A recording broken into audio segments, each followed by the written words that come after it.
नामदेव महाराजांनी भागवत धर्माची पताका देशभर नेली आणि तिथं रुजवली, वाढवली. वारकऱ्यांना प्रतिष्ठा मिळवून देणारे नामदेव महाराज केवळ महाराष्ट्राचे नाही तर अखिल विश्वाचे संत होते. संत नामदेव महाराजांनी मराठीला 2500 अभंगाचे देणं दिले.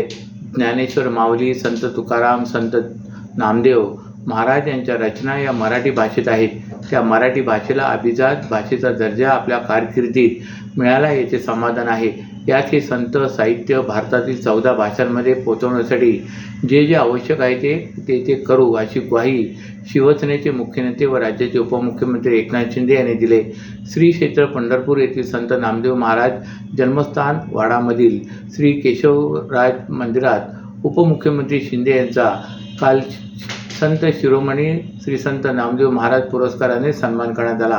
त्यावेळी ते बोलत होते. या सोहळ्याला आमदार समाधान आवताडे, आमदार अभिजित पाटील, गुरु महाराज चैतन्य स्वामी देगुलकर, निवृत्ती महाराज, शिवसेना धर्मवीर आध्यात्मिक सेनेचे अक्षय महाराज भोसले, भक्त शिरोमणी संत श्री नामदेव महाराजांचे वंशज व परिवार सदस्य, वारकरी संप्रदायातले प्रमुख कीर्तनकार मोठ्या संख्येने उपस्थित होते.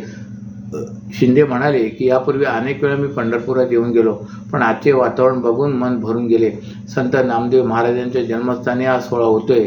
या वाड्यात अनेक संतांचे वास्तव्य होते. प्रत्यक्ष पांडुरंगाने इथं सेवा केली. त्यामुळे इथं पुरस्कार मिळणं हे मोठं भाग्य समजतो. हे स्थान म्हणजे वारकऱ्यांचे चालते बोलते विद्यापीठ आहे.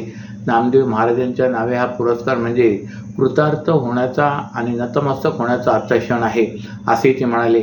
मला काय मिळालं यापेक्षा समाजाला काय देणं लागतो ही भावना ठेवून आजवर काम केले. हा पुरस्कार माझ्या सर्व सहकाऱ्यांचा, माझ्या प्रेम करणाऱ्या लाडक्या बहिणींचा, लाडक्या भावांचा, लाडक्या शेतकऱ्यांचा पुरस्कार असल्याची भावना उपमुख्यमंत्री शिंदे यांनी व्यक्त केले. ठाणे पूर्व स्थानक परिसरातून वाहतूक कोंडीची समस्या सोडवण्यासाठी स्थानक परिसर वाहतूक सुधारणा प्रकल्प राबवण्यात येत असून या प्रकल्पात रेल्वे मार्गिकेच्या दोन्ही बाजूला उभारण्यात आलेल्या खांबावर गर्डर बसवण्याचे काम प्रलंबित होते. या कामासाठी रेल्वे विभागाने हिरवा कंदील दाखवला असून या कामामुळे सॅटिस प्रकल्पातील मोठा अडथळा दूर होणार आहे. 26 जुलै ते 3 ऑगस्ट या कालावधीत हे काम करण्यात येणार आहे. या कामासाठी वाहतूक पोलिसांनी ठाणे पश्चिम आणि पूर्व बाजूला जोडणाऱ्या जुना कोपरी पुलावरील वाहतूक 8 दिवस ठराविक वेळेत बंद ठेवण्याचा निर्णय घेऊन तशी अधिसूचना काढली आहे. ठाणे पश्चिम रेल्वे स्थानकातून दररोज 7.5 लाख प्रवासी प्रवास करतात. या भागात होणारी वाहतूक कोंडीची समस्या सोडवण्यासाठी स्थानकाच्या पश्चिमेला सॅटिस पुलाची उभारणी करण्यात आली. या पुलाच्या उभारणीनंतर येथील कोंडी काही प्रमाणात कमी झाल्याचे चित्र आहे. ठाणे पूर्व स्थानक परिसरातूनही अनेक नागरिक मोठ्या संख्येने प्रवास करतात. या ठिकाणी वाहतूक कोंडी होत असून ती कमी करण्यासाठी या स्थानक परिसरातही पश्चिमेच्या धर्तीवर स्मार्ट सिटी योजनेतून सुमारे 260 कोटी रुपये खर्चून स्थानकाच्या पूर्वेला सॅटिस प्रकल्पाची उभारणी करण्यात येत आहे. या प्रकल्पातील उड्डाण पुलासाठी रेल्वे रुळाच्या दोन्ही बाजूला खांबाची उभारणी काही वर्षांपूर्वी करण्यात आली.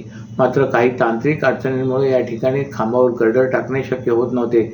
या अडचणी दूर करत पालिकेने रेल्वे विभागाला पत्र पाठवून मार्गिका जोडणी कामासाठी रेल्वेचे 2 तासाचे 14 मेगा ब्लॉक देण्याची मागणी केली होती. त्या रेल्वे विभागाने हिरवा कंदील देतात पालिकेने 26 जुलै ते 3 ऑगस्ट या कालावधीत हे काम करण्याचा निर्णय घेऊन त्याचे नियोजन आखले आहे.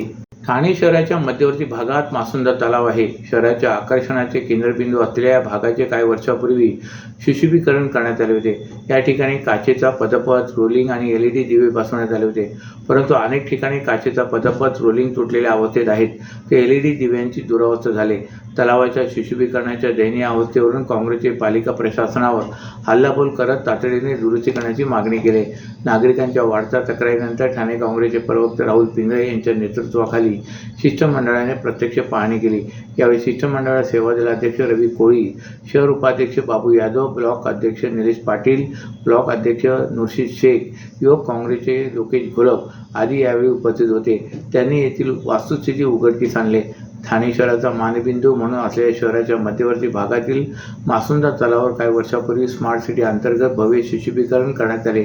स्टील रेलिंग, LED लाईट, काचेचे पदपथ, बैठक व्यवस्था अशा हायफाय सोयीचा गाजावाजा झाला.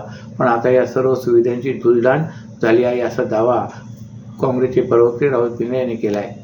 महाराष्ट्रातील भगिनींना आधार देणारी राज्य शासनाची मुख्यमंत्री माझी लाडकी बहीण योजना या योजनेअंतर्गत अल्प उत्पन्न गटातील 21 ते 65 वयोगटाच्या भगिनींना मिळणार दरमहा 1500 रुपयांची मदत। अर्ज करण्यासाठी 31 ऑगस्ट 2024 पर्यंत मुदतवाढ। कुटुंबाचं वार्षिक उत्पन्न 2.5 लाख रुपयांपेक्षा कमी असलेल्या महिला पात्र। कुटुंबाकडे पिवळं किंवा केशरी रेशन कार्ड असल्यास उत्पन्नाचा दाखला आवश्यक नाही। पांढरं रेशन कार्ड असेल किंवा रेशन कार्ड नसेल तर कुटुंबाचं वार्षिक उत्पन्न 2.5 लाखांपेक्षा कमी असल्याचा दाखला आवश्यक। योजनेसाठीचा ऑनलाईन अर्ज नारी शक्ती दूत ॲपवरून किंवा पोर्टलवर भरता येईल। ज्या भगिनींना ऑनलाईन अर्ज भरता येत नसेल त्यांच्यासाठी अंगणवाडी, ग्रामपंचायत, वॉर्ड ऑफिस, सेतू सुविधा केंद्रामध्ये किंवा आशाताई बचत गटाच्या CRP यांची मदत उपलब्ध।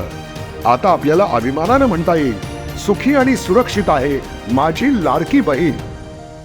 ठाण्यात आज पहाटेपासूनच पावसाची रिपरिप सुरू झाली।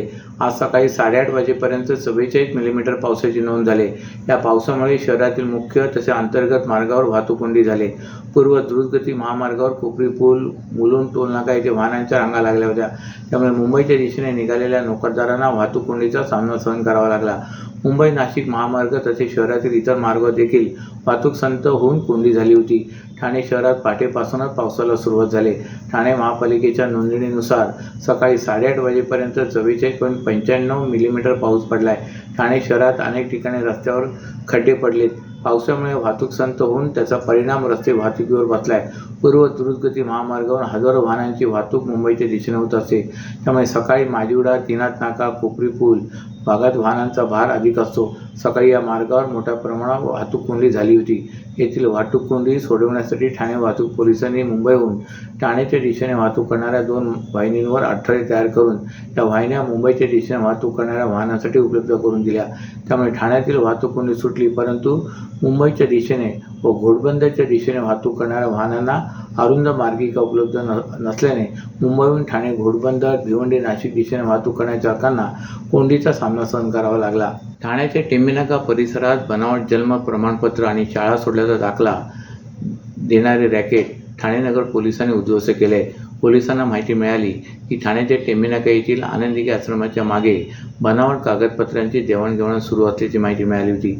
या माहितीच्या आधारे पोलिसांनी वरिष्ठ पोलीस निरीक्षक भरत चौधरी यांनी पोलीस उपनिरीक्षक दीपक खेडकर यांच्या नेतृत्वाखाली पोलिसांनी या ठिकाणी छापा टाकून सदर महिलेला बनावट जन्म प्रमाणपत्र देताना रंगेहात अटक केले। या दुकानातून पोलिसांनी कॉम्प्युटर, टायपिंग, झेरॉक्स मशीन तसेच प्रिंटर आदी साहित्य पोलिसांनी हस्तगत केले। या रॅकेटचा खुलासा करण्यासाठी ठाणे नगर पोलिसांनी बनावट गिराईक पाठवून या संबंधी खात्री केली। त्यामुळे मिळालेल्या माहितीच्या आधारे केवळ 30 मिनिटात त्यांना 1000च्या मोबदल्यात महाराष्ट्र शासन व आरोग्य विभाग, बृहन्मुंबई महानगरपालिकाच्या नावाने बनावट जन्म प्रमाणपत्र मिळाले। ही बाब अत्यंत धक्कादायक आहे। त्यामुळे या घटनेचा पोलीस अधिक तपास करत आहेत।